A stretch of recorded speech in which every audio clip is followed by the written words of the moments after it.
Before going further today, however, I'd like to first address the contributions of another group who serve this country in uniform, the men and women in blue.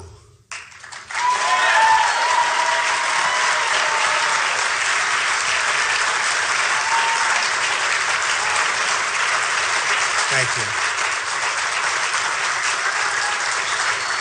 Our police officers. We love our police officers. Thank you. That's very nice.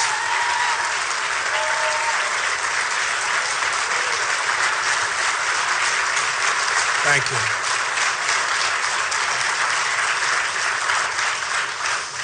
Our police officers rush into danger every single day to protect our communities, and they often do it thanklessly and under relentless criticism. They serve thousands of lives every year, perform countless public services every day, and yet their names will likely never appear in a single headline or media report. But I want our nation's police to know that we thank you from the bottom of our heart.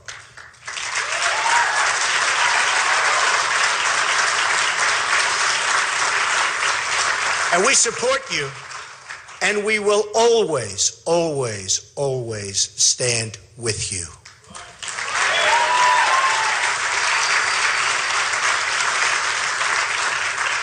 The attack on our Dallas police is an attack on our country. Our whole nation is in mourning and will be for a very long time. Yet we've also seen increasing threats against our police and a substantial rise in the number of officers killed in the line of duty. Very big rise.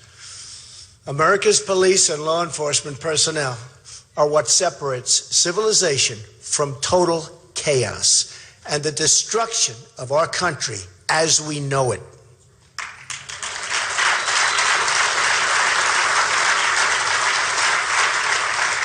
We must remember the police are needed the most where crime is the highest. Politicians and activists who seek to remove police or policing from a community are hurting the poorest and most vulnerable Americans.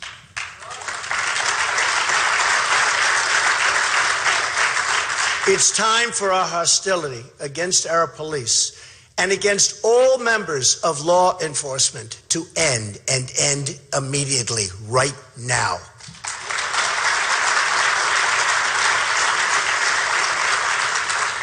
We went through an ugly chapter in our history during Vietnam when our troops became the victims of harassment and political agendas.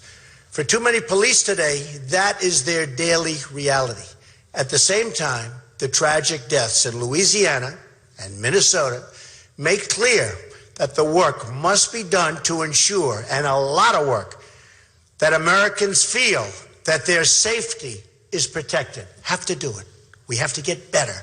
Better, sharper, smarter. We were all disturbed by the images that we saw.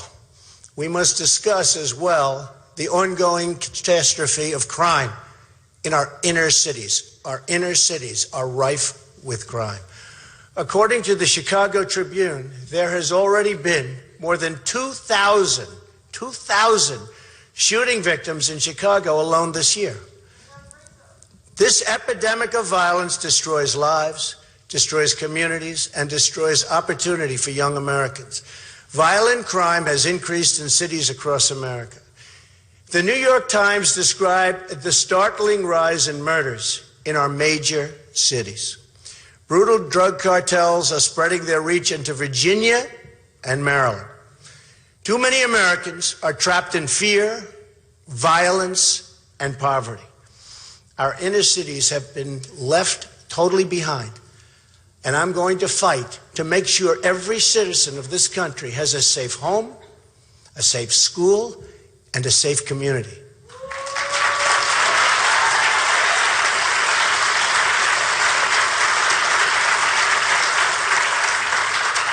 We must maintain law and order at the highest level, or we will cease to have a country. 100%, we will cease to have a country. I am the law and order candidate.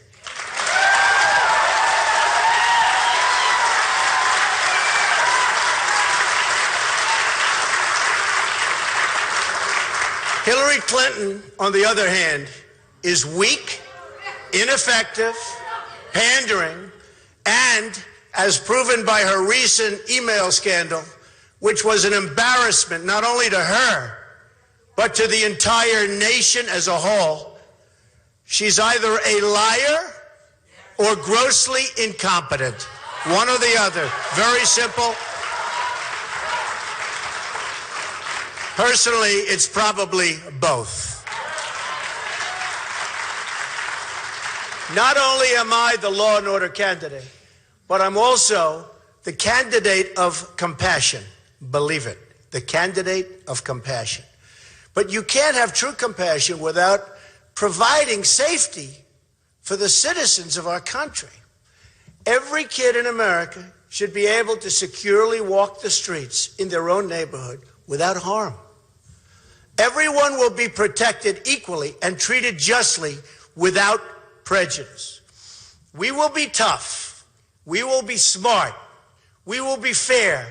And we will protect all Americans.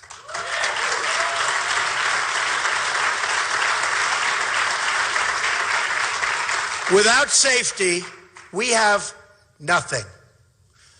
It's the job of the next president to make America safe again for everyone. Everyone.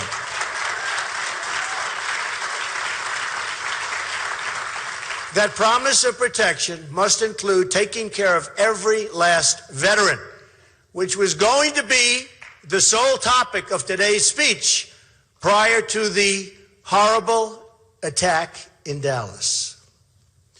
The men and women who have served in our armed forces represent the very best of America. Now is the time to follow their example of unity, public service, and selfless devotion to our nation. We made a promise, and we have to honor the promise that we made to these great heroes. You defend America, and America will defend you.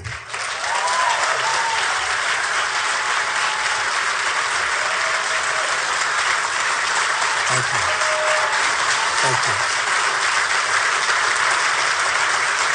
Thank you.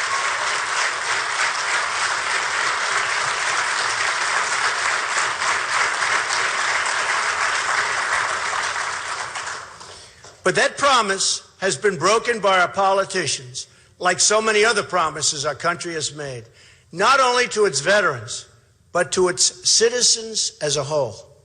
President Obama has allowed our Veterans Affairs, health care, all systems, really denied them the help and the support, and really has to do it. We have to get on the ball. We have to do it right. Hillary Clinton recently said of the VA scandal that it's not been as widespread as it's been made out to be. That's a quote. She actually thinks that the Veterans Health Administration is well run. That's because she's been part of this rigged system for a long time. Perhaps it's easy for politicians to lose touch with reality when they're being paid millions of dollars to read on a teleprompter speeches to Wall Street executives instead of spending time with real people in real pain. The disconnect. Thank you. The disconnect in America is deep. There are two Americas, the ruling class and the groups it favors, and then everyone else. The VA scandals that have occurred on this administration's watch are widespread and totally inexcusable.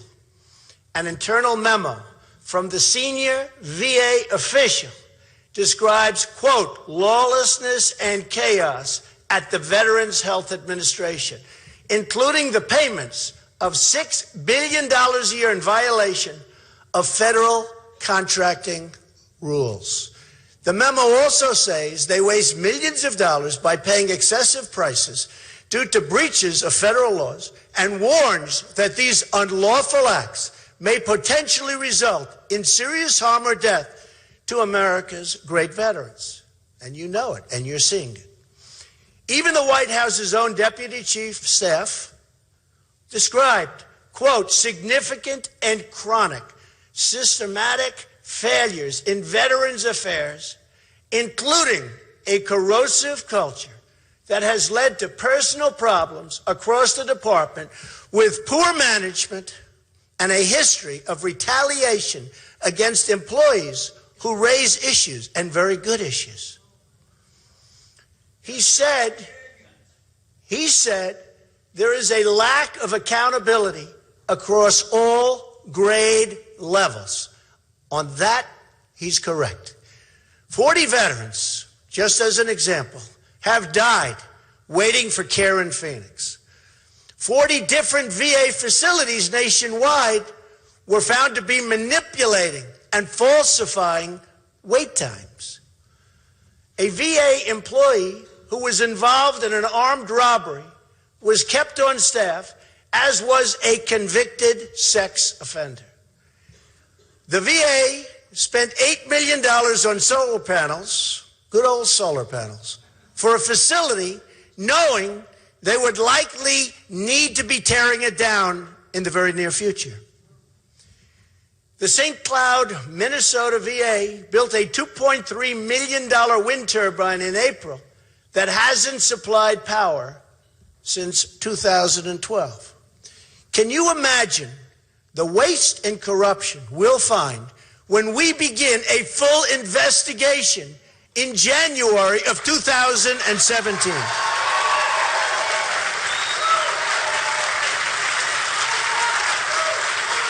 Thank you. Thank you.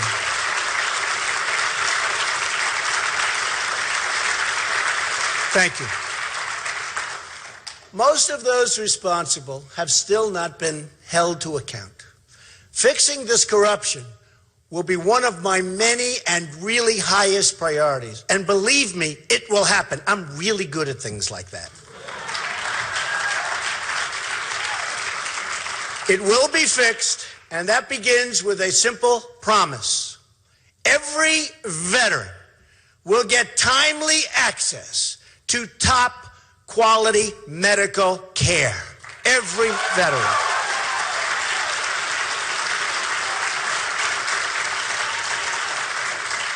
Veterans should be guaranteed the right to choose their doctor and clinics, whether at a VA facility or at a private medical center.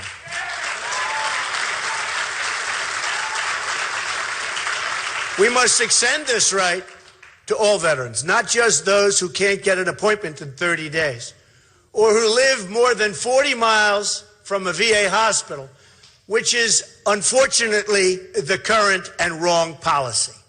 This promise includes guaranteed access to the best available health care services for our female veterans. They're not being treated right. We must also do more to help our veterans find jobs. Every year, large corporations bring in many thousands of low-wage workers from overseas and across the border to fill jobs that could easily be filled by our veterans. Veterans should come first in the country they fought to protect. They fought hard to protect us. They are going to come first in a Trump administration. They will be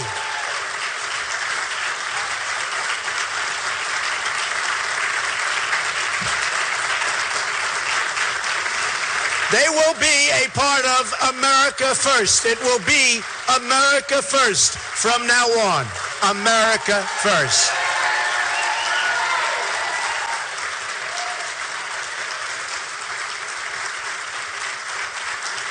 Thank you. Thank you. Veterans health care must also include the best mental health care. A shocking 20 veterans are committing suicide each and every day, especially our older veterans. This is a national tragedy that's not talked about. The evidence shows that if veterans are in the system receiving care, they are much less likely to take their own lives than veterans outside of this horrible, horrible, and very unfair system.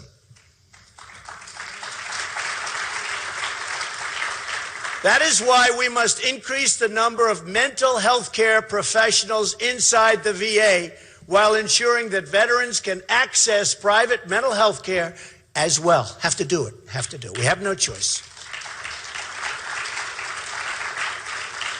America must take action to improve mental health services for the country at large. This is for everyone. This includes expanding the number of facilities, integrating primary care and mental health care professionals, reforming confinement rules, very important, and making it easier for family members who see warning signs to get their loved ones to the care and of the care they need, especially in the many emergencies that we're having all over the country and doing nothing whatsoever about it.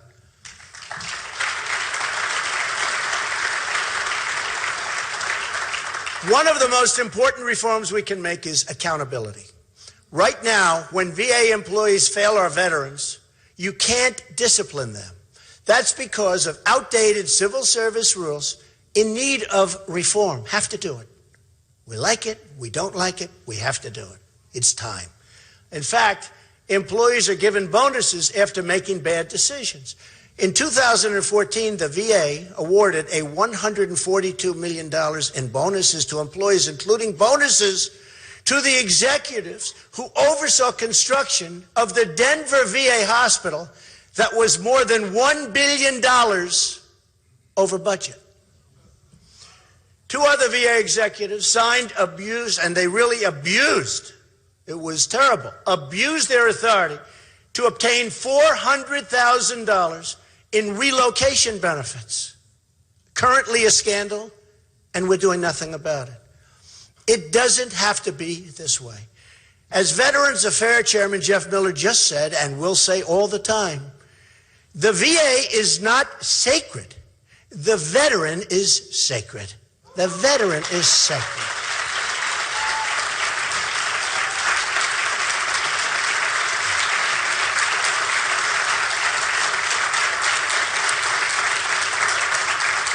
Thank you. Here is my 10-step plan to ensure quality, timely care for every single veteran in America. 1, I will appoint a Secretary of Veterans Affairs who will make it his or her personal mission to clean up the VA.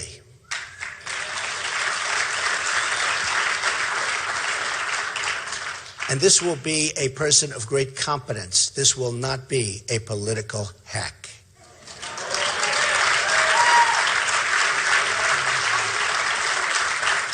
The Secretary's sole mandate will be to serve our veterans, our bureaucrats, not politicians, but veterans.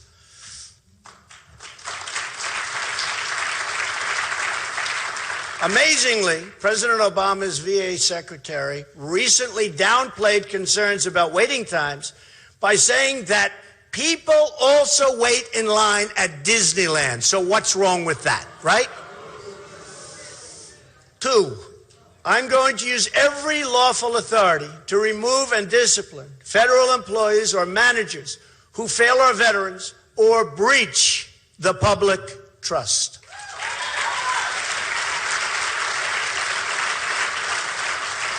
3, I'm going to ask Congress to pass legislation that ensures the Secretary of Veterans Affairs has the authority to remove or discipline any employee who risks the health, safety, or well-being of any veteran.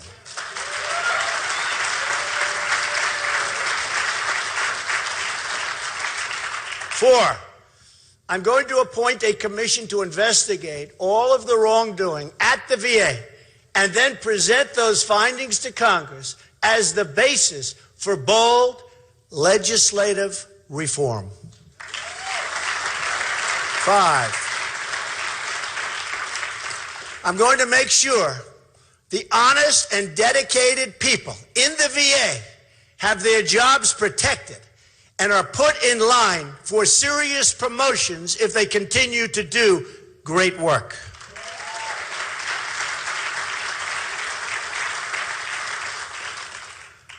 I will create a private White House hotline.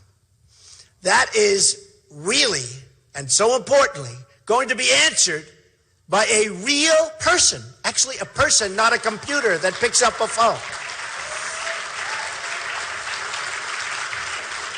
And that'll take place 24 hours a day to ensure that no valid complaint about the VA and its wrongdoing falls through the cracks.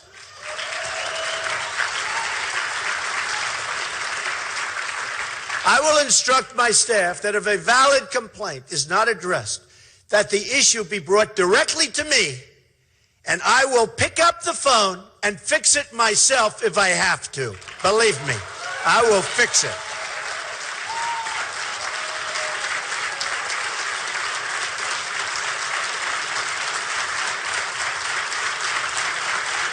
Thank you.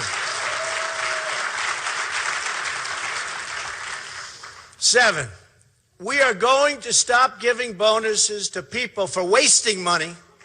Wasting money, the bonuses, the money that's being paid out, and start giving bonuses to people for improving service, saving lives, and cutting waste.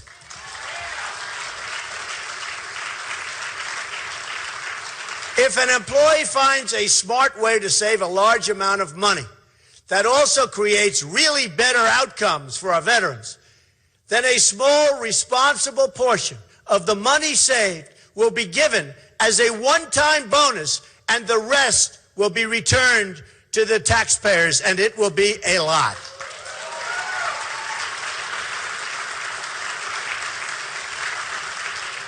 We are going to reform our visa programs to ensure American veterans are in the front, not the back, of a line. 9, we're going to increase the number of mental health care facilities and professionals and increase the outreach to veterans outside of the system, of which there are many. 10, we are going to ensure every veteran in America has the choice to seek care at the Veterans Administration or to seek private medical care paid for by our government.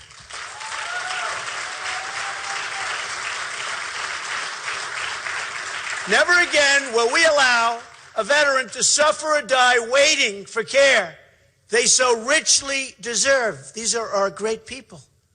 We need to clean out the corruption in government, and Hillary Clinton will never be able to do it. She's incompetent and has proven time and time again that she doesn't have what it takes. Doesn't have it.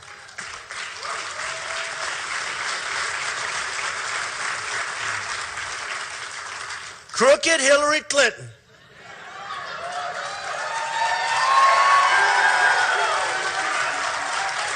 sadly, crooked Hillary Clinton is the secretary of the status quo. And wherever Hillary Clinton goes, corruption and scandal follow. Just look at her life. Our country needs change, and she will never give us change. Never, ever, ever. The fact is, she helped create our rigged system. You saw that last week. Hillary Clinton's America is a country where the elite get one standard of treatment and everybody else gets second-class treatment. So true. And she couldn't care less. Despite what she says, she couldn't care less.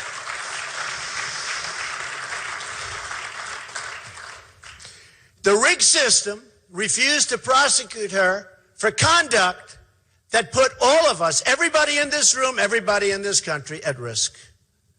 Hillary Clinton went to great lengths to create a private email server and to bypass government security in order to keep her emails from being read by the public and by federal officials. What she did was so wrong. What other people did, far less, and they're paying a tremendous price right now. In other words, she was willing to risk our foreign enemies reading her emails as long as the voting American public could not. Her conduct was willful, intentional, and unlawful.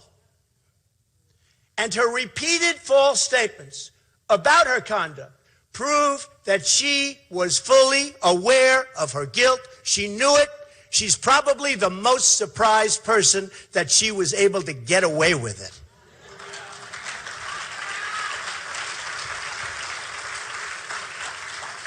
This was not just extreme carelessness with classified material, which is still totally disqualifying. This is calculated, deliberate, premeditated misconduct, followed by a cover-up that included false statements and lies to Congress, the media, and the American people. In fact, when the FBI interviewed her for only 3 hours during the 4th of July weekend, her interview was not recorded, and she was amazingly not even under oath.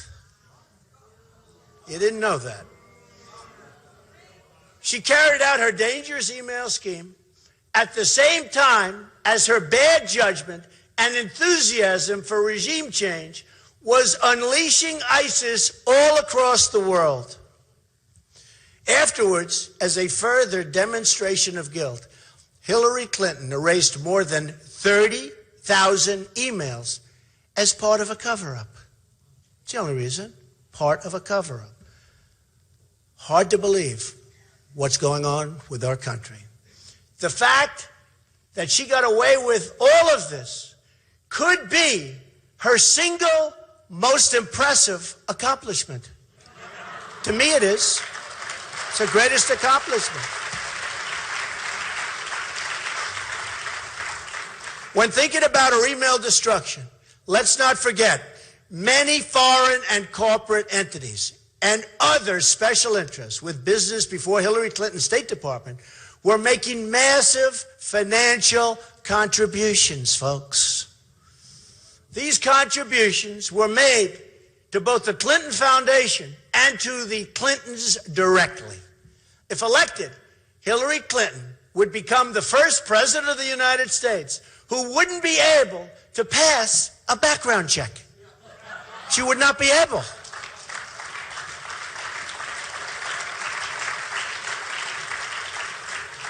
Just look at what the FBI director said about her. Her misconduct is a disgrace and an embarrassment to our country. Clearly, Hillary Clinton thinks she's above the law. Come November, the American people will show her that she is not above the law.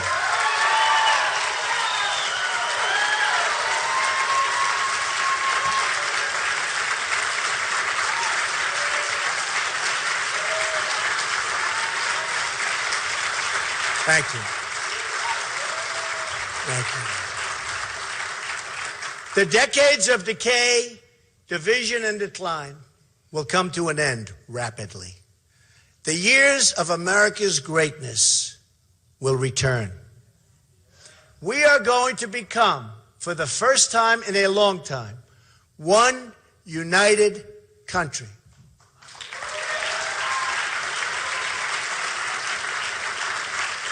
We're going to make America great again and safe again for all Americans. We will dream big and bold and daring things once more. Once more, we're going to go big. We're going to go great. You're going to be so proud of your country.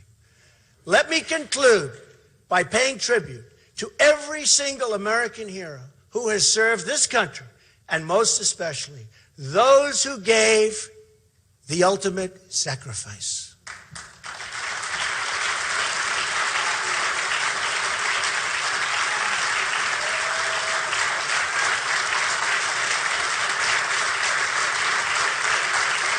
Thank you. Thank you.